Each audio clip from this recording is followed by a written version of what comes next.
क्या सोचते हैं, लोग ध्यान के बारे में क्या अर्थ लगाते हैं, लोग ध्यान के बारे में जो भी विचार व्यक्त करते हो उससे हमें कुछ लेना देना नहीं।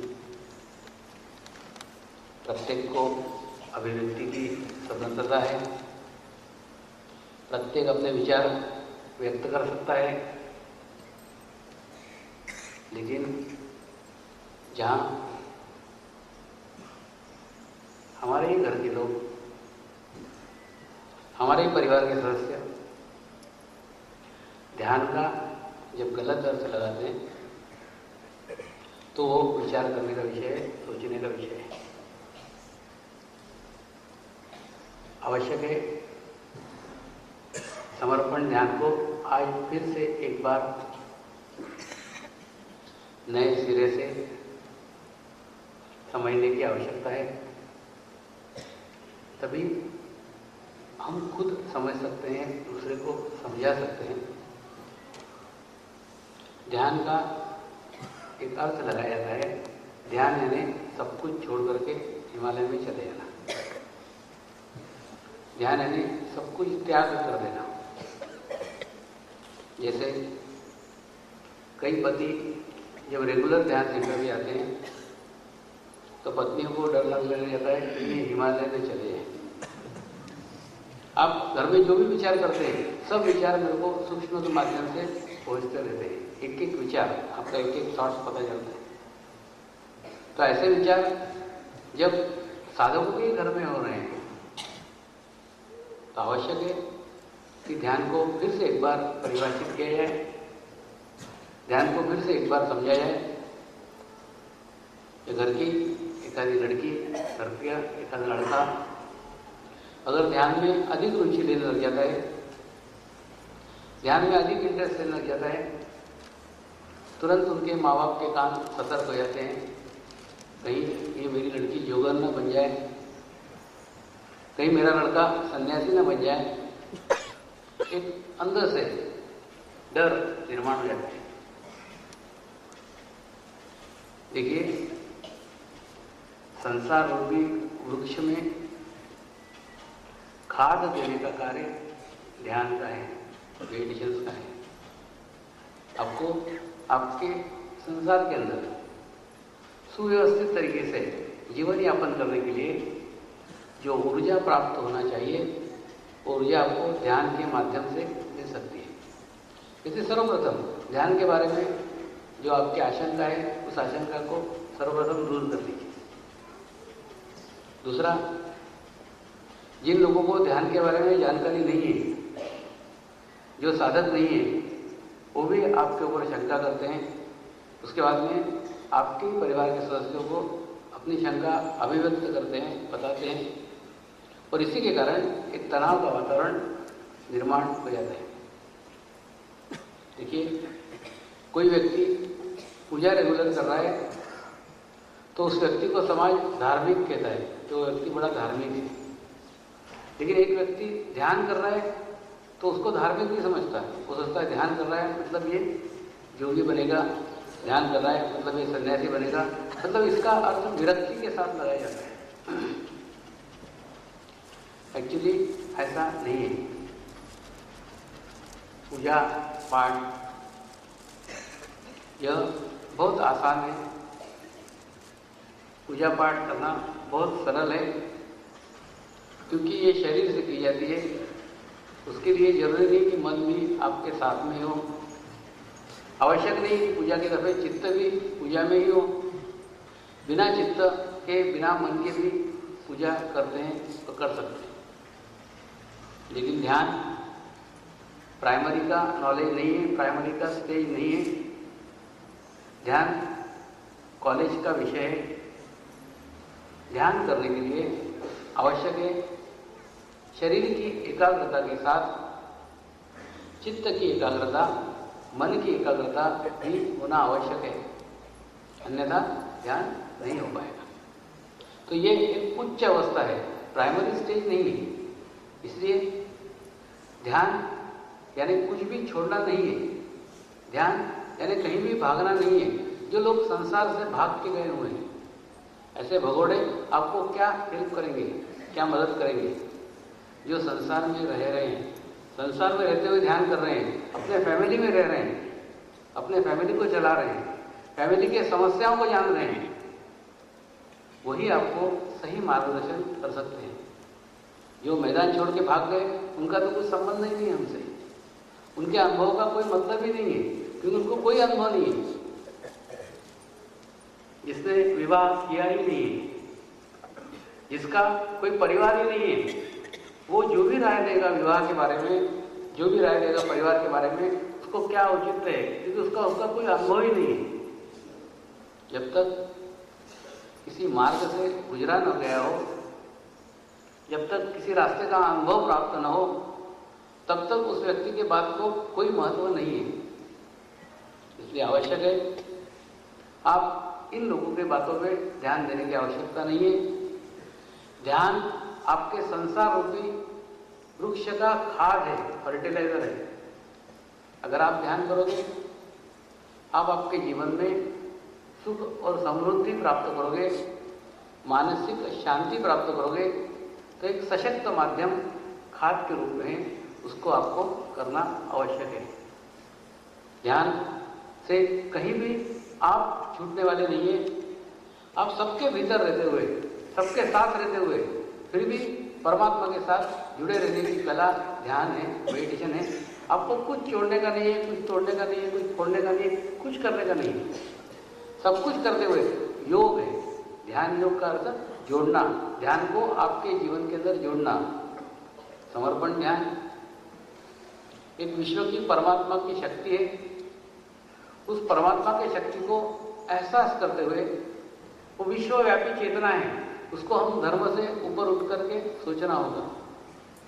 एक विश्वव्यापी शक्ति है, उस विश्वव्यापी शक्ति को मान्य करते हुए हम उसकी एकाग्रता एक जगह अगर करें, सारे विश्व में चेतना फैली हुई है, सारे विश्व में प्रसारित है। सवाल यह आता है आपको वो किस माध्यम से मिली? आवश्यक है आपको कहां से मिली है, कहां से प्राप्त हुई है? आपकी टेप कहां है, आपकी नल की टोटी कहां है? जब आपका चित्त, आपका अटेंशन आपके टोटी के ऊपर होगा, तभी आपकी प्यास बुझेगी। मानते हैं पूरे कण कण में परमात्मा है, पूरे कण कण में परमात्मा बसा हुआ है, लेकिन वो बसा हुआ परमात्मा आपको किस कण से मिला, वो महत्वपूर्ण है। वो कण आपका गुरु है।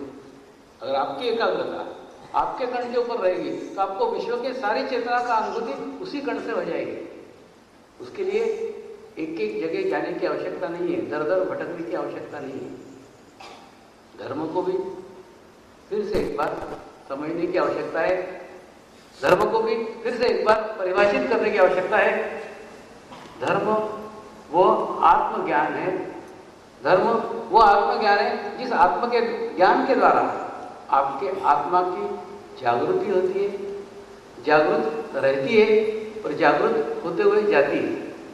पूरे जीवन काल में आत्मा की जागृत अवस्था आपको धर्म के द्वारा प्राप्त होती है, लेकिन ये धर्म बाहरी धर्म नहीं हो सकता। इसके लिए आवश्यक है आपके भीतर का धर्म, आपके अंदर का धर्म जागरूक होने की आवश्यकता है। और भीतर का धर्म जागरूक होने के लिए आवश्यक है एक ऐसे व्यक्ति आपके जीवन में आए जिसका स्वयं का भीतर का धर्म जागरूक हो। वो अपने जागरूक धर्म के द्वारा एक जागरूक धर्म का बीज आपके भीतर जब संक्रमित करता है, उस बीज को ध्यान के द्वारा, मेडिटेशन के द्वारा आप वृक्ष में तब्दील कर सकते हैं। तो आत्मधर्म ही आपका सर्वश्रेष्ठ धर्म है। दूसरा, परमात्मा को आप इस तरीके से समझ सकते हैं कि परमात्मा एक सामूहिक शक्ति का द्योतक है। जहां सामूहिक शक्ति है, जहां कलेक्टिविटी है, वहां परमात्मा है। सामूहिक शक्ति का नाम परमात्मा है। जहां भी सामूहिकता है, जहां भी कलेक्टिविटी है, वहां परमात्मा की अनुभूति आपको हो जाएगी। ध्यान करते करते, मेडिटेशन करते करते आपको वो अवस्था अवश्य प्राप्त हो जाती है। वो अवश्य स्थिति प्राप्त होने के बाद आप उस परमात्मा की शक्ति को सर्वत्र पहचान सकते हैं, सर्वत्र जान सकते हैं। अभी हाल ही में मैं इंग्लैंड गया था। वहाँ वेल्स में एक सेंट टीम है। उन्होंने मुझे पूछा, स्वामी जी, संत डेविड जो हमारे यहाँ होके गए, उनके भी वैसे ही वाइब्रेशंस हैं, आपके भी वैसे ही वाइब्रेशंस हैं, और समुद्र के भी वैसे ही वाइब्रेशंस हैं। तो ये कैसे संभव है कि तीनों के वाइब्रेशन समान है, एक जैसे हैं?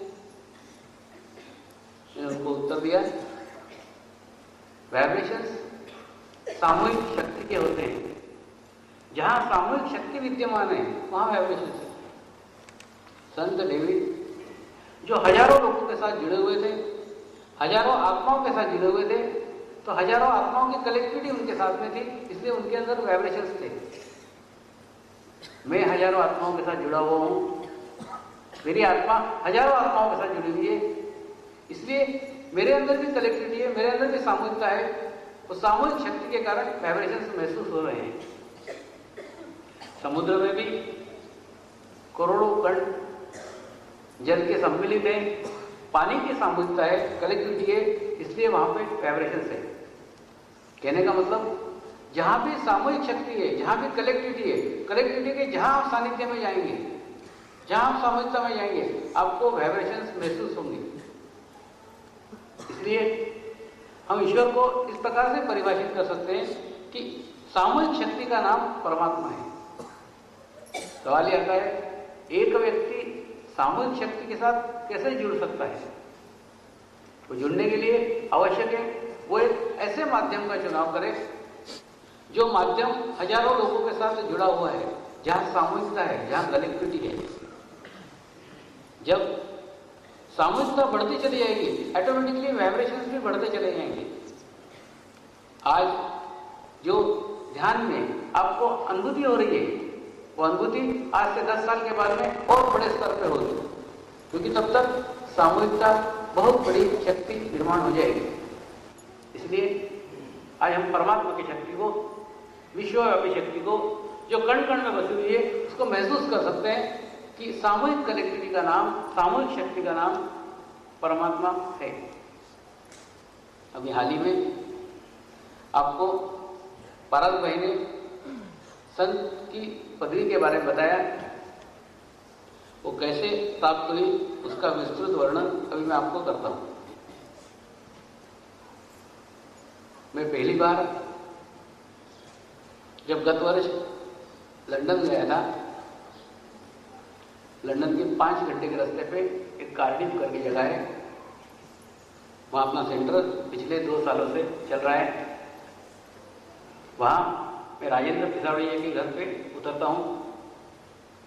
एक दिन शाम को खाना खाने के बाद में ऐसे रूम में बैठे हुए थे, बैठे बैठे एकदम वाइब्रेशन बढ़ गए, एकदम रूम के वाइब्रेशन बढ़ गए और सब लोग ट्रांस में चले गए। मैं उस दिन तो कुछ नहीं बोला, लेकिन दूसरे दिन मैंने बताया कि मैंने वहां पे एक वाइब्रेशंस का वलय देखा था, एक आकृति देखी थी, और भूत मेरे सामने नहीं आ सकते, तो निश्चित वो एक अच्छी आत्मा रही होगी। तो जब मैंने वर्णन किया, तो वर्णन करने के बाद उन्होंने बताया वो संत डेविड थे। फिर प्रश्न यह आया, क्या वो मोक्ष नहीं प्राप्त किए? स्थिति ऐसी है जैसे एक स्कूल की टीचर है, उस स्कूल के टीचर को जवाबदारी दी गई है कि 50 बच्चों को लेके अपने अपने घर पहुंचाने के बाद वो अपने घर जा सकती है। तो स्कूल की टीचर तो कभी भी घर जा सकती है, लेकिन वो तब तक घर नहीं जाएगी जब तक वो 50 बच्चों को घर नहीं पहुंचाएगी। ठीक उसी प्रकार से जब तक उनके साधकों को मोक्ष प्राप्ति नहीं होती, तब तक वो मोक्ष के पंथ पे नहीं जाएंगे। तो उनसे पहली बार ये प्रसंग हुआ था दोबारा फिर मैं जब कार्डिफ गया तो विशेषता ये है कि वहां पे एक अलग पद्धति अवलंबन की गई थी। मेरे को एक पेनरू सेंटर करके सेंट डेविड चर्च में है, वहां पे रखा गया था और पूरे इंग्लैंड के अंदर एक माह के लिए कोई जगह खाली नहीं थी। पूरे एक माह के लिए सिर्फ वही जगह प्राप्त हुई। वहां पे गुरुवार, शुक्रवार, शनिवार, रविवार ऐसे 4 दिन के शिविर रहते थे। लोग गुरुवार को आते थे, रविवार को चले जाते थे और सोमवार, मंगलवार, बुधवार में रेस्ट करता था। और ऐसे एक एक बैच आती थी, कभी जर्मनी से आई, कभी लंदन से आई, कभी लेस्टर से आई, ऐसे अलग अलग जगह से बैच आती थी, सीखती थी, चली जाती थी। ऐसे 100 प्रचारकों की बड़ी भारी टीम वहां पे तैयार हो गई। उस सेंटर के संचालक थे सेंट टीम। जब वहां पे गए तो पास में संत डेविड का चर्च था। उस संत डेविड के चर्च पे जाने के लिए सब लोगों ने मुझे प्रार्थना की, स्वामी जी वो संत डेविड के चर्च में चलने का है। मैंने कहा अभी नहीं, बाद में जाएंगे। फिर मुझे फोर्स किया, स्वामी जी चलने का है। मैंने कहा नहीं, अभी नहीं जाएंगे। तो पूरा पहला शिविर पूर्ण संपन्न हो गया, फिर भी वहां पे हम लोग नहीं गए। दूसरे दिन सोमवार की बात है, सुबह अचानक नहा धो के मैं तैयार हो गया। मैंने बोला बस अब सुबह वो चर्च में जाएंगे। जैसे जाने को निकला 10-12 साधक साथ में थे, बोले हम भी चलेंगे, वो भी साथ हो गए। जो सेंट टीम था वो भी पीछे लग गया, स्वामी जी मैं भी चलूंगा। ठीक है, तुम भी चलो। उसके बाद में उस चर्च के अंदर प्रवेश किया। बहुत बड़ा भारी भव्य चर्च था। उसका पूरा वीडियो फिल्म उतार के और राजेंद्र पिसावड़िया ने दिया हुआ है, आप देख पाएंगे बाद में। तो उस चर्च में लेफ्ट साइड से हमने प्रवेश किया। लेफ्ट साइड में छोटा सा चैपल था। उस चैपल में लोग प्रार्थनाएं कर रहे थे, ध्यान कर रहे थे। मैंने इच्छा की कि यहाँ पे ध्यान करेंगे हम सब लोग मिलके। वो संत टीम ने कहा नहीं स्वामी यहाँ नहीं करेंगे, आगे करेंगे। ऐसे करके आगे लेके गए। आगे ले जाने के बाद में पूरे चर्च को राउंड मार के पीछे छोटे छोटे बहुत सारे चैपल, लेकिन कोई चैपल में हम लोग नहीं रुके। बाद में फिर मैं बाहर आ गया, बाहर का जो मेन कक्ष था उसमें आ गया। और जैसे ही मेन हॉल में आया वो टीम दौड़ते हुए आए, बोले स्वामी जी पीछे चलो, पीछे चलो, एक चैपल है वहीं पे अपन ध्यान करेंगे। तो फिर मुझे वापस लेके गया, जैसे कोई एक अज्ञात शक्ति उसको एक अज्ञात स्थान की तरफ ले जाने के लिए प्रेरित कर रही है। एक छोटा सा चैपल था। उस चैपल में एक बहुत बड़ा बॉक्स रखा हुआ था। उस बॉक्स के ऊपर एक बहुत बड़ा बोर्ड लगा हुआ था। उस बोर्ड पे लिखा था इसके अंदर छाती की हड्डियां रखी हुई है, लेकिन ये हड्डियां संत डेविड की हो सकती है, संत अगस्तिन की हो सकती है, या संत कैरीडॉक की भी हो सकती है। मतलब एग्जैक्ट वो हड्डियां किसकी है किसी को पता नहीं था। और उसके ऊपर बोर्ड लगा रखा था कि 3 में से किसी एक की है। किसकी है मालूम नहीं, किसकी है पता नहीं। सब लोग शांति के साथ बैठ गए। थोड़ी देर के लिए मैं ध्यान में गया। ध्यान में जाके संपूर्ण स्थिति का पता लगाया। पता लगाने के बाद में मैंने बताया संत कैरीडॉक की हड्डियां इसके अंदर रखी हुई है। और सबको आश्चर्य लगा कि आपने कैसे पहचाना। मैंने मेरा एक सूक्ष्म नेटवर्क है, उस नेटवर्क से सब कुछ चीजें जानी जा सकती है। अब मैं आपको भी जानकारी देता हूं। ऐसे करके मैंने उनको कहा अब सब लोग प्रार्थना कीजिए, संत कैरीडॉक हमने आपको पहचान लिया है, हमने आपको रिकॉग्नाइज कर लिया है। हम आपके लिए प्रार्थना करते हैं, प्रेयर करते हैं। और जैसे ही प्रार्थना की पूरे हॉल में ठंडे ठंडे वाइब्रेशंस फैल गए। पूरा हॉल ठंडा हो गया और जितने साधक थे उन साधकों को एक उच्च अनुभूति प्राप्त हुई।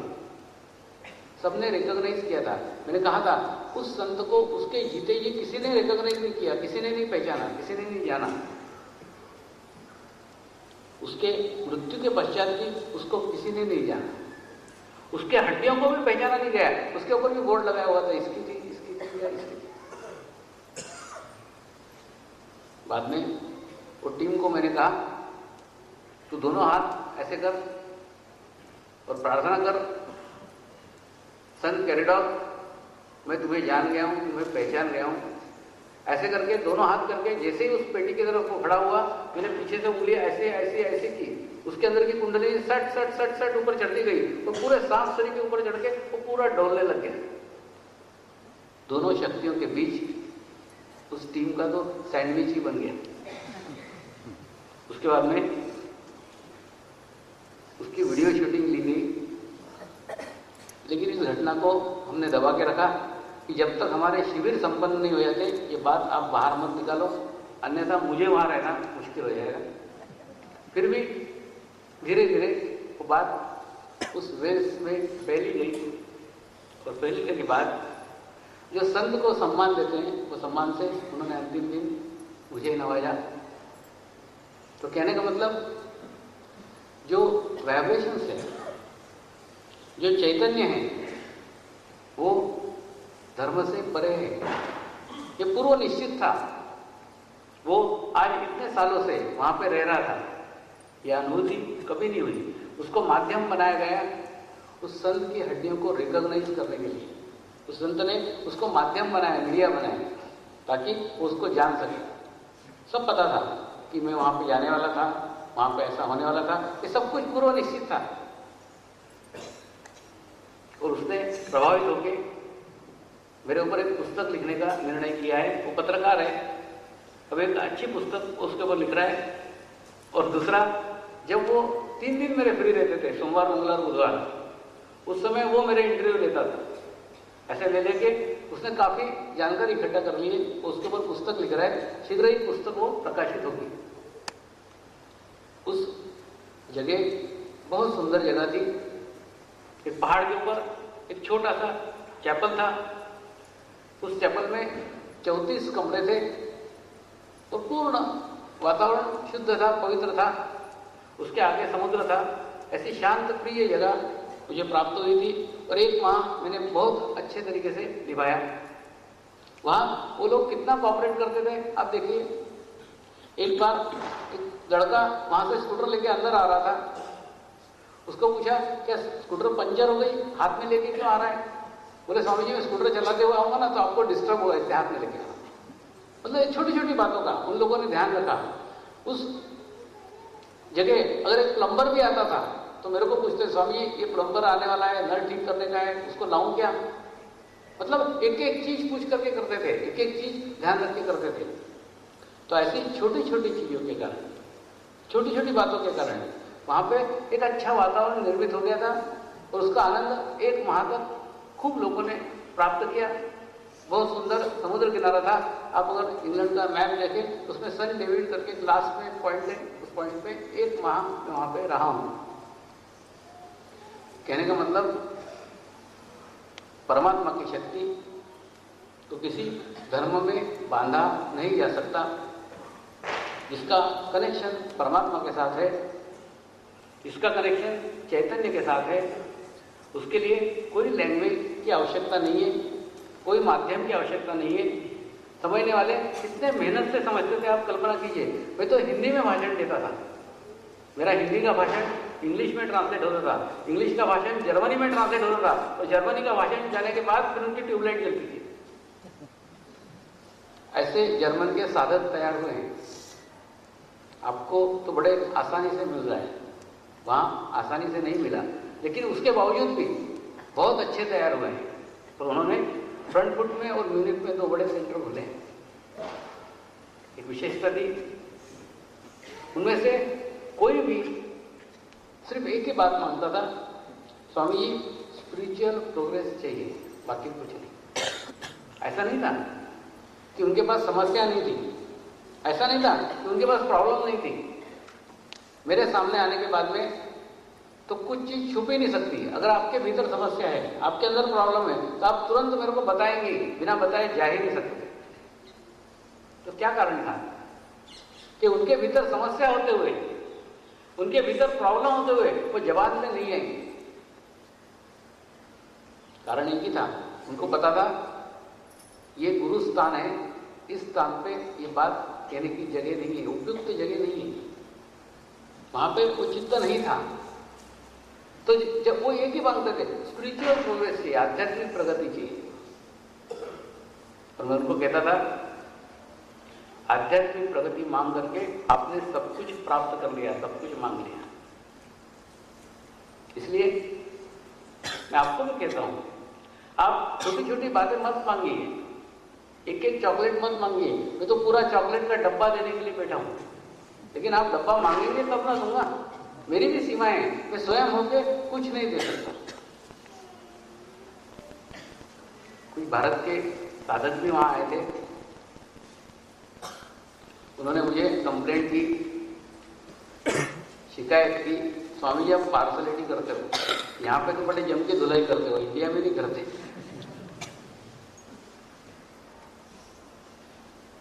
मैं उनको क्या समझाऊं? ये तो ठीक वैसा ही हो गया कि आप सूरज को कह रहे हो कि पड़ोसी के घर में उजाला देते हो, मेरे घर में उजाला नहीं देते। सूरज का स्वभाव उजाला देना, सूरज का स्वभाव है प्रकाश देना। वो किसी को कम या किसी को ज्यादा नहीं देता है, प्रकाश एक समान देता है। सवाल ये, आपके घर के दरवाजे आपने कितने खोल के रखे हुए हैं?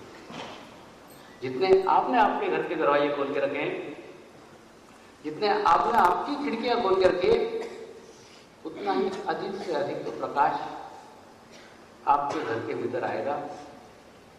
तो सूरज का स्वभाव है प्रकाश देना, तो किसी को कम या किसी को ज्यादा नहीं दे सकता। ठीक इसी प्रकार से गुरु भी किसी को कम या किसी को ज्यादा नहीं दे सकता। गुरु एक शक्ति है, उसे शरीर समझने की भूल मत कीजिए। वो शक्ति समान रूप से देती है, एक सा देती है, एक जैसा देती है। सवाल यह आता है आप कैसा लेते हैं। आपके लेने के ऊपर देने की प्रक्रिया निर्भर करती है। देना उसके हाथ में नहीं है, देना आपके हाथ में है। आप जैसा लेंगे वैसा ही वो दे सकता है।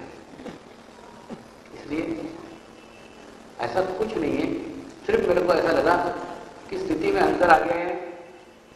पहले प्रचारक शिविर होने के बाद 1 साल बीत गया है, 1 साल में बहुत पानी बह गया है, स्थिति में बहुत अंतर आ गया है।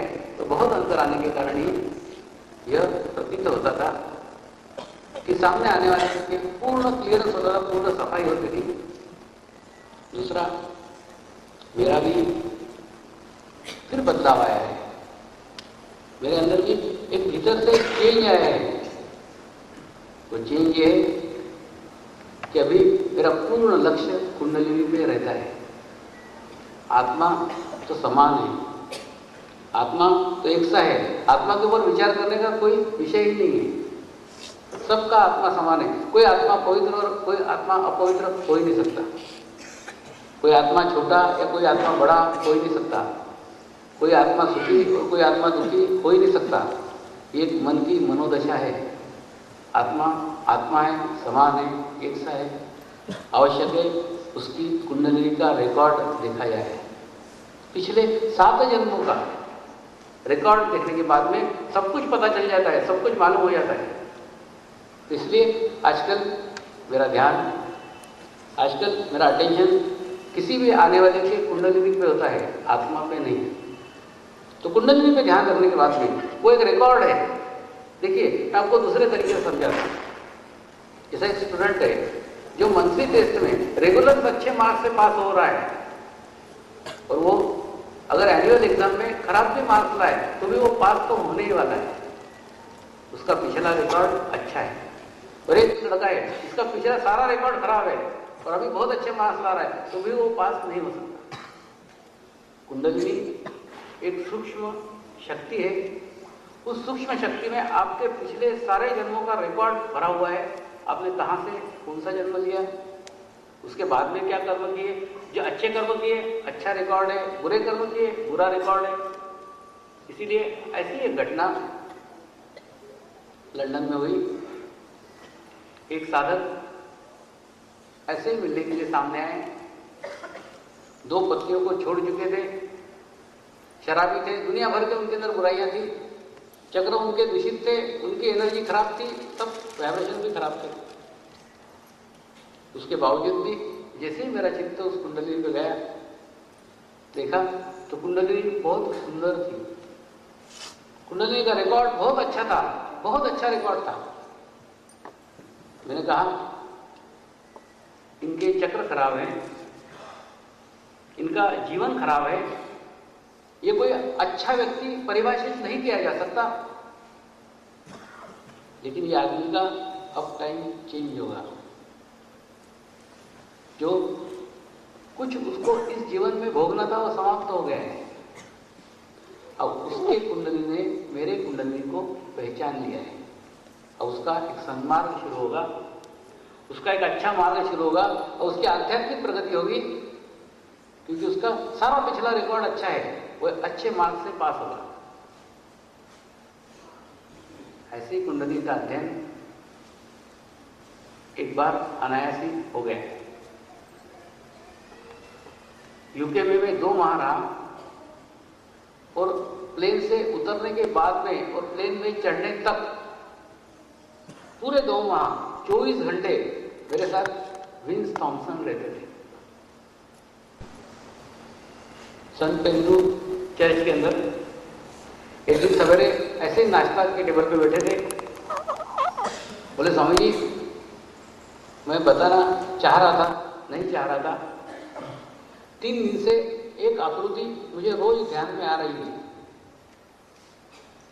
वो आदमी ना तो अंग्रेज है, ना वो अफ्रीकन है,